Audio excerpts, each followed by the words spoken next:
아멘. 네, 2023년 한 해가 밝았습니다. 2022년을 돌아봤을 때 매년 그렇죠.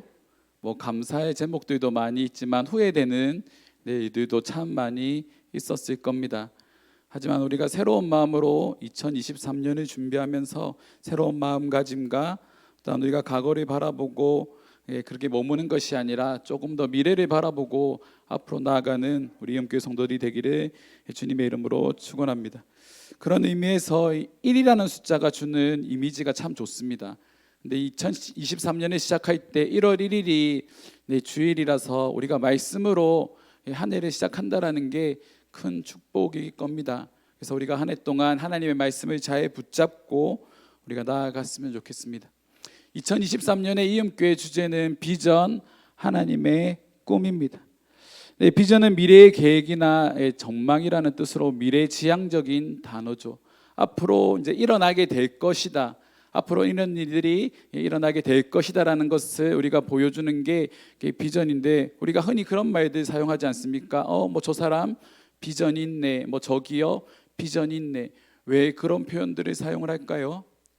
그 사람이 걸어가고 있는 이 행보들을 보니까 이 사람이 미래에 자신이 꿈꾸는 것을 반드시 이뤄낼 것이다라는 그 가능성들을 우리가 봤을 때 어떤 사람이나 기업이나 어떤 대상을 향해서 비전이 있다라고 말을 하는 거죠. 비전의 또 다른 이름은 저는 꿈이라고 생각을 합니다. 꿈을 꾸면 이루어진다. 2002년에 그런 슬로건이 많이 있었죠. 꿈은 이루어진다. 드림스 컴투루 그래갖고 축구할 때 대한민국 4강 나가고 그러면 축제 분위기였지 않습니까? 그리고 최근에 또 우리나라가 16강 나가면서 대한민국이 뒤집어지는 사건이 일어났습니다. 9%의 가능성을 뚫고 우리가 16강에 진출했다고 하는데 놀라운 일들이 많이 일어났다라는 거죠. 그때 축구를 보면서 그런 생각을 했습니다. 우리나라가 예전에는 진짜 개발이었는데 진짜 못하는데 요즘은 좀 잘하는구나라는 생각들이 조금씩 들기 시작합니다. 어릴 때부터 축구를 열심히 배우고 그런 미래를 준비하며 어릴 때부터 유소년부터 이렇게 축구를 연습하면서 그렇게 얼마나 많은 노력들을 했겠습니까? 그런 것들이 이제 점점 빛을 발하는 거죠. 이처럼 우리는 미래를 향해서 그 꿈을 향해서 달려가는 수많은 사람들이 있고 그들 중에서 그런 성장할 수 있는 그 꿈을 이룰 수 있는 가능성들이 있는 사람들을 발견하게 됩니다. 그렇다고 해서 모든 사람들이 그런 꿈을 다 이루는 건 아니죠. 우리 어릴 때 꿈 참 많이 꿨지 않습니까? 제가 설교를 준비하면서 제가 어릴 때 꿨던 꿈들을 한번 이렇게 곰곰이 생각해 봤습니다. 제가 1학년 때 초등학교 때 1학년 때 꿈이 슈퍼마켓 주인이었습니다. 맛있는 거 많이 먹을 수 있다고 생각해서 슈퍼마켓 주인이 되는 게 꿈이었고, 저희 또래는 다 그렇지 않나요? 그리고 2학년 때 꿨던 꿈이 뭐냐면 정육점 사장님입니다. 고기를 마음껏 먹을 수 있다고 생각을 했거든요. 근데 이 꿈이 간접적으로 이루어진 날이 있습니다. 저희 큰애 삼촌이 인천에서 사시는데 인천에서 슈퍼 겸 정육점을 하셨습니다. 그래서 맨날 내려와서 방학 때가 되면 인천에 올라가서 까자 먹고, 삼촌 저녁에 고기 먹고 싶어 하면 그 삼촌이 고기를 엄청나게 많이 갖다 주시고 까자 먹고 고기 먹고 까자 먹고 고기 먹고 그런 생활이 참 좋더라고요. 이게 행복이구나라고 생각을 했습니다. 근데 초등학교 3학년 때 들어서 조금 꿈이 바뀌었습니다. 조금 진취적으로 바뀌었어요. 목장 주인이 되고 싶다는 생각을 했습니다. 그때 한참 서부 영화 이렇게 TV에서 많이 할 때인데 말을 타는 게 그렇게 멋져 보여서 나는 말을 타고 소도 키우고 개도 키우면서 그렇게 목장에서 살고 싶다 했는데, 제가 주말마다 시골에 가지 않습니까? 할 일이 아닙니다. 너무 힘듭니다. 그래서 이제 현실을 깨달았어요. 나는 목장 주인이나 이런 거 못하겠다.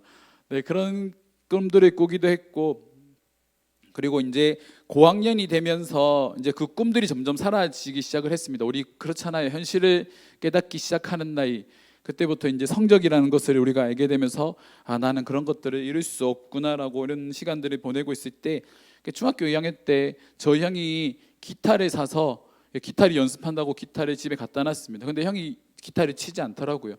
그래서 기타나 있네, 내가 한번 연습해보자 하면서 기타를 치기 시작했고, 그때 처음으로 음악이라는 걸 접했습니다.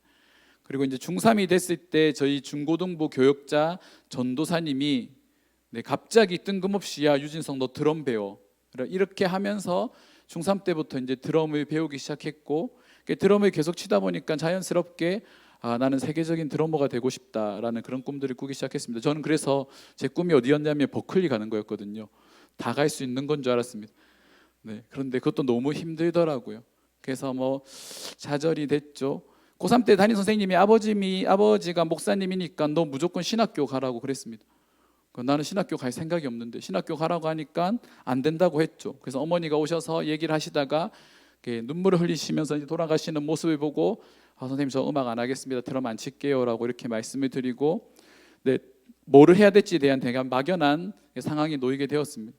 그때 뭐 처음으로 뭐 기도한 것이 하면 그때 아는 게 고신대 신학과밖에 없으니까 고신대 신학과 보내주십시오라고 기도했는데 우연찮게 저희 때 수능이 쉬웠거든요. 그래서 점수가 거의 한 2배 이상이 확 올라 버렸습니다.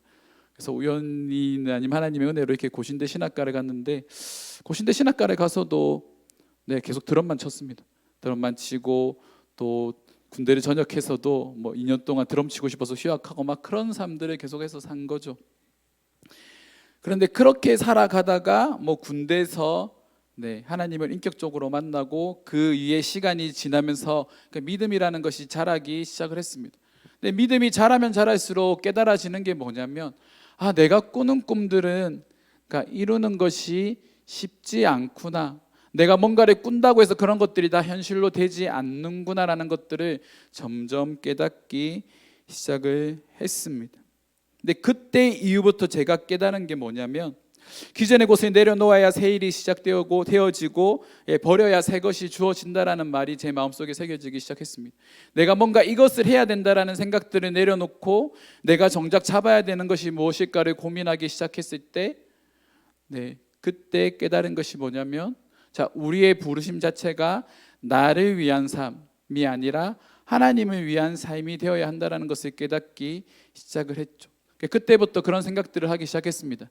나를 위한 삶이 아니라 하나님을 위한 삶을 살아가야 되겠다라고 생각을 하면서 제 삶이 변하기 시작을 했죠.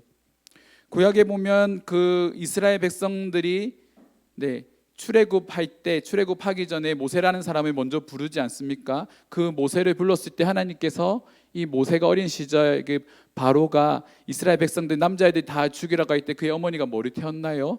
갈대 상자를 태워서 모세를 나일강에 띄웠지 않습니까?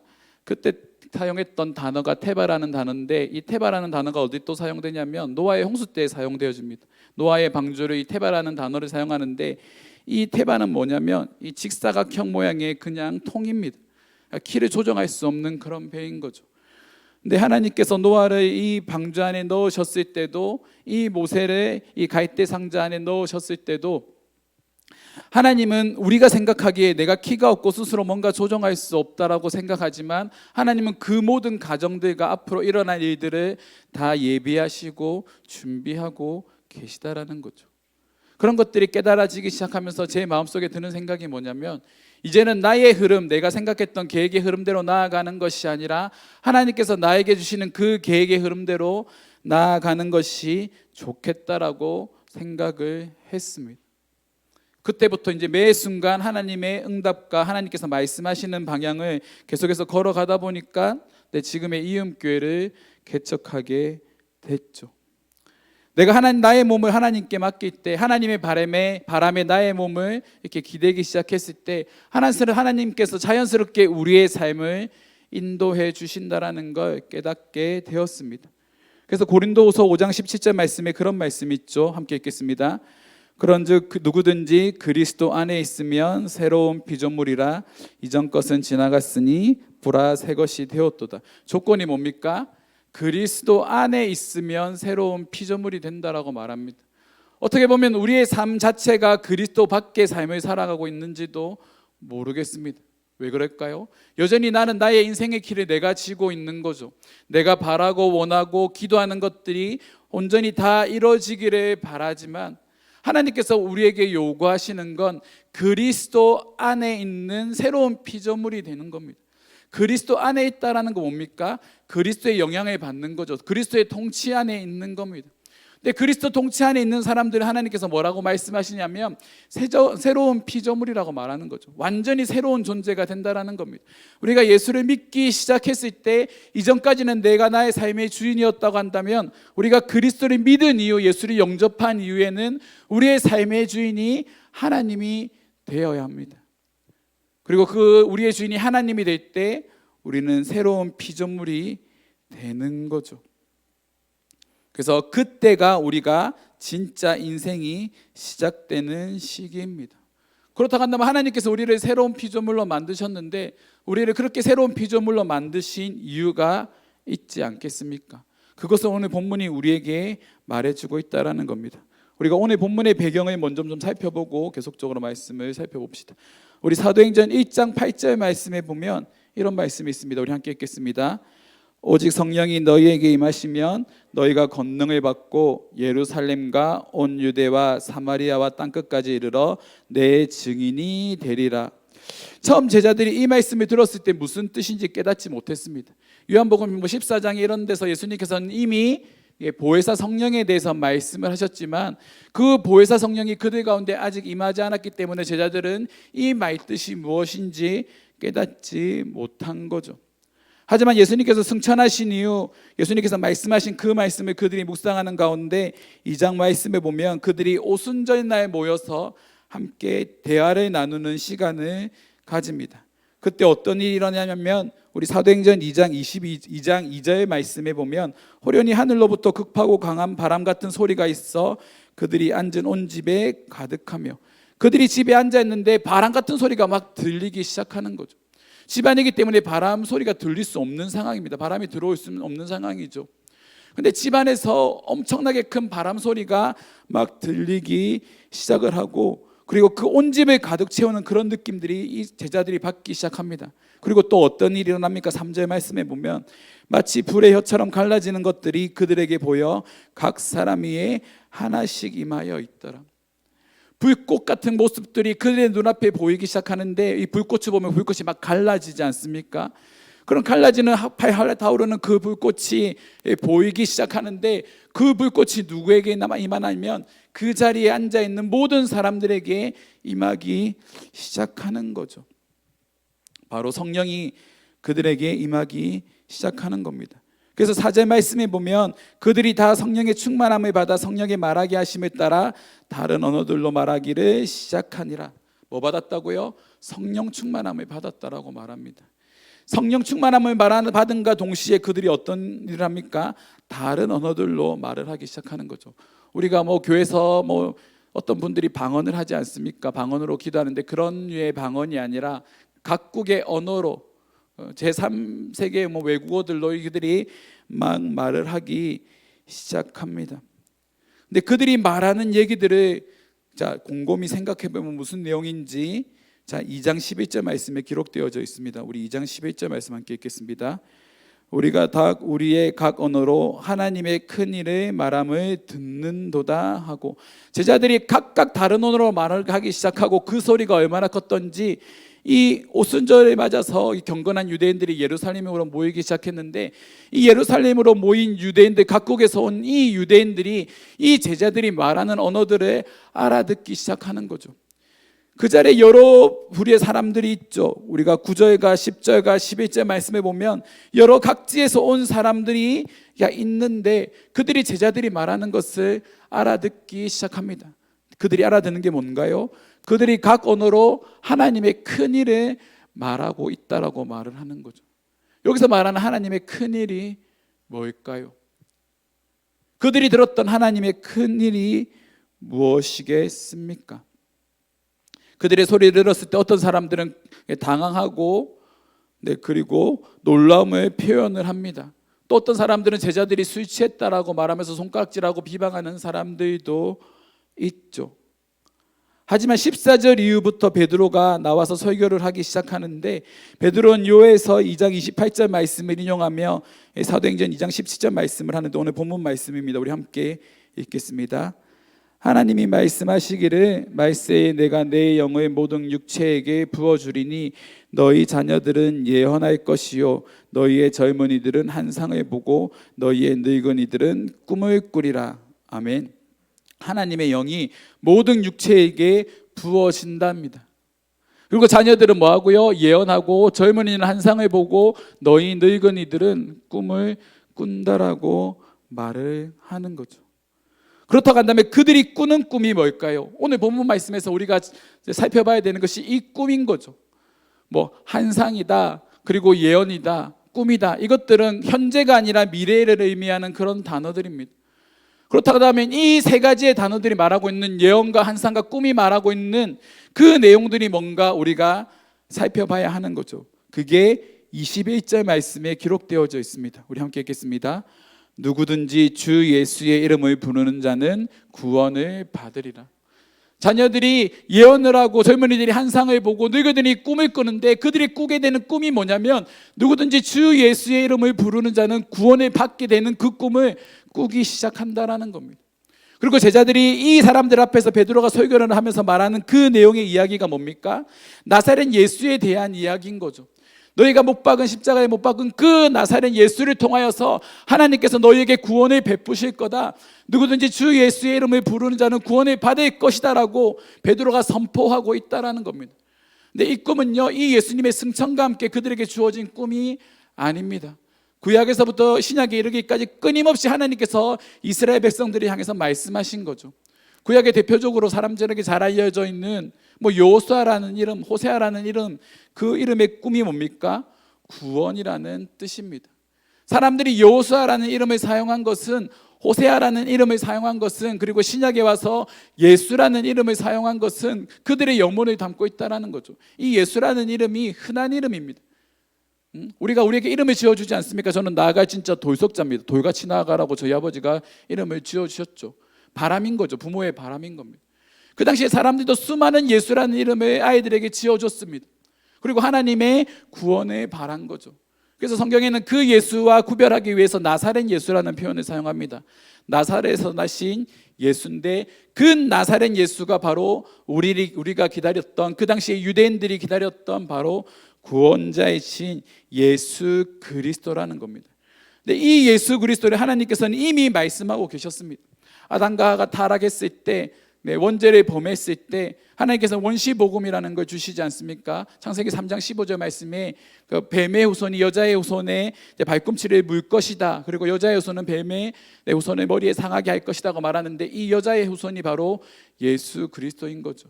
보통 자녀들은 남자와 여자의 관계를 통해서 태어나지 않습니까? 근데 왜 예수님께서는 여자의 후손이 되었을까요?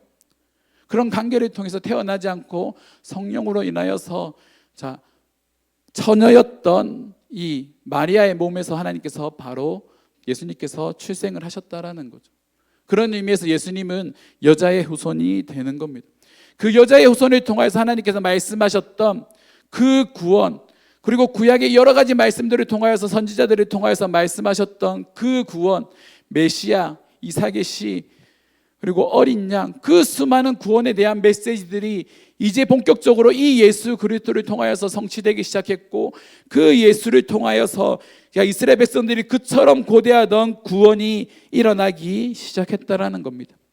누구든지 주 예수의 이름을 부르는 자는 구원을 받으리라. 이것이 하나님의 꿈인 겁니다.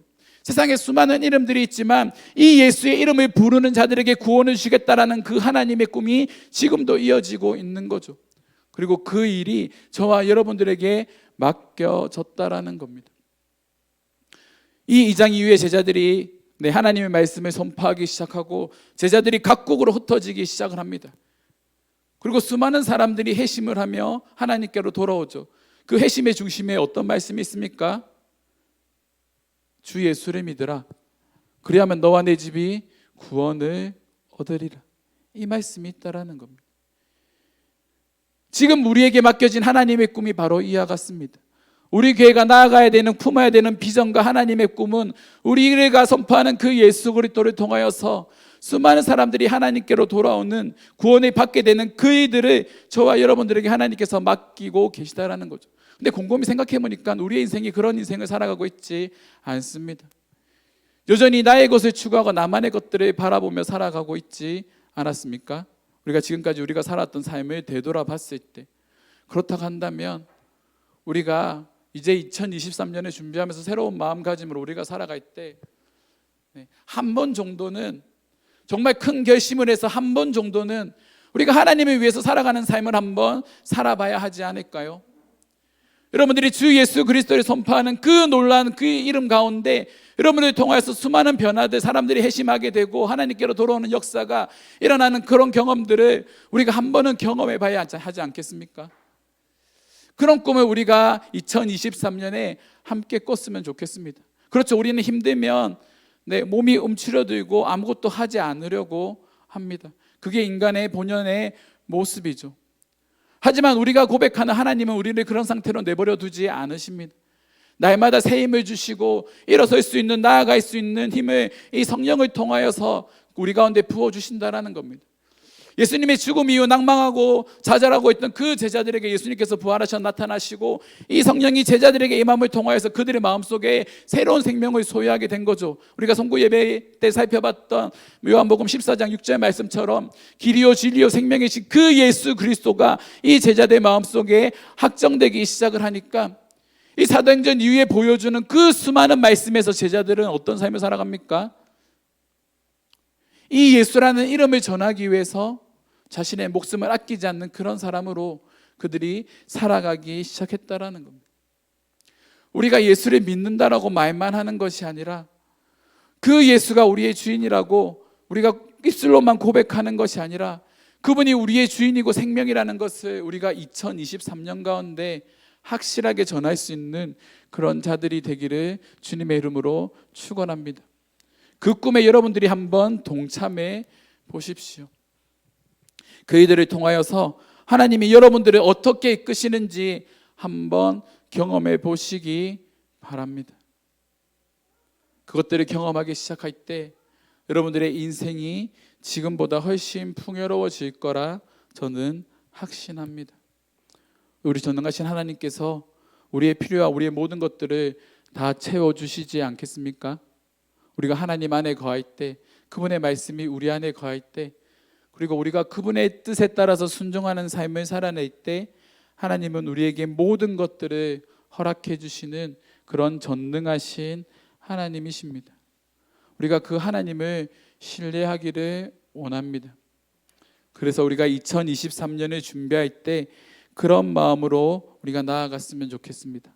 하나님의 꿈, 하나님의 비전은 여러분들을 통하여서 주 예수 그리스도의 이름이 열방 가운데 선포되는 겁니다. 여러분들이 있는 가정, 직장, 만나게 되는 수많은 사람들 가운데 우리가 이 예수 그리스도라는 이름을 우리가 전해야 하지 않을까요? 그런 삶을 살아갔으면 좋겠습니다. 제가 이제 석현이 경기 본다고 서울을 올라갔지 않습니까? 경기도로 올라갔지 않습니까? 이 석현이 경기를 보고 이제 늦은 시간에 저를 이렇게 마중 온 동생과 함께 그 동생의 집으로 이동하고 있었습니다. 올림픽 대로를 지나는데 이 조금만 더 가면 고가 도로입니다. 차들이 막 100km, 뭐 120km, 130km 그렇게 빨리 달리는 그런 도로인데 한 청년이 이렇게 걸어가고 있는 겁니다. 근데 많은 사람들이 그 옆에 스쳐 지나가는 거죠. 그런데 차마 그날따라 스쳐 지나갈 수가 없었습니다. 옆에 있던 친구도 동생도 사역자고 저도 사역자다 보니까 그냥 지나칠 수 없어서 너무 위험하니까 그 앞에 차를 세우고 그 청년에게 붙잡고 얘기하기 시작했습니다. 제가 이 친구랑 얘기하고 있을 때 저희 동생은 경찰서에 신고를 하고 경찰이 올 때까지 이야기를 시간을 끌고 있었죠. 근데 그 친구가 뜬금없이 저에게 그런 말을 하는 겁니다. 형님도 똑같아. 형님 나 지금 죽고 싶어. 그런데 나 죽고 싶은데 왜 나를 말려라고 계속해서 저에게 얘기를 하는 거죠. 20대 후반밖에 되지 않은 사람이 술에 취해서 올림픽대로 누가 그런 길을 걸어가겠다고 상상을 하겠습니까? 생각을 하겠습니까? 온전한 생각을 할 수 없는 상황인 거죠. 죽고 싶다라는 그 생각에 그렇게 걸어 들어오고 있는 겁니다. 그래서 제가 그 청년에게 그렇게 말했습니다. 저 목사입니다. 어떤 어려움이 있고 어떤 힘든 일이 있었기에 그런 생각들을 하십니까? 그 청년이 그런 말을 하는 거죠. 세상이 나를 너무 힘들게 합니다. 세상이 나를 가만히 놔두지 않습니다.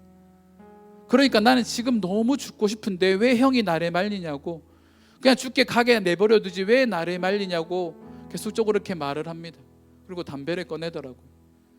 네, 제가 옛 습관이 남아있어서 네, 아이들에게 불을 붙여주는 습관이 남아있어서 그 청년에게 친히 담뱃불을 네, 붙여주면서 그렇게 얘기했습니다. 그래도 살아야죠. 그래도 견뎌야 하지 않겠습니까?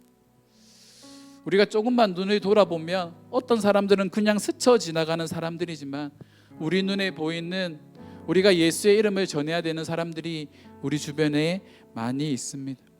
근데 그들에게 누가 예수를 전할까요? 예수 믿는 나밖에 없는 거죠. 예수를 믿는다고 고백하는 내가 그 사람들에게 이 예수에 대해서 소개해 주지 않으면, 이 예수에 대해서 말해 주지 않으면 그들은 여전히 그런 삶을 살아가고 그렇게 방황하며 삶의 소망 없이 그렇게 살아가는 수많은 사람들이 우리 주변에 너무나도 많이 있습니다. 드러나지 않지만 그런 사람들을 향해서 저와 여러분들이 나아가기 위해서 여러분들이 각자가 있는 장기들이 다 다른 거 아니겠습니까? 저는 목사로서, 여러분들은 직장에 있는 직장인으로서, 또한 여러 분야와 여러 파트로 여러분들이 흩어져 있는 이유는 그곳에서 그런 삶을 살아가는 사람들에게 우리가 주 예수의 이름, 이 예수의 이름을 말해주기 위해서 우리가 그 자리에 있는 것이 아니겠습니까? 그이들을 위하여 하나님이 저와 여러분들을 부르셨다라는 거죠. 그것이 저와 여러분들이 하나님의 꿈인 이유입니다. 저와 여러분들을 통해서 예수의 이름이 전해지는 것. 이 시간 우리 함께 기도하며 나아갑시다. 하나님, 2023년 가운데 나를 통하여서 이 예수의 이름이 많은 사람들에게 전해지기를 원합니다.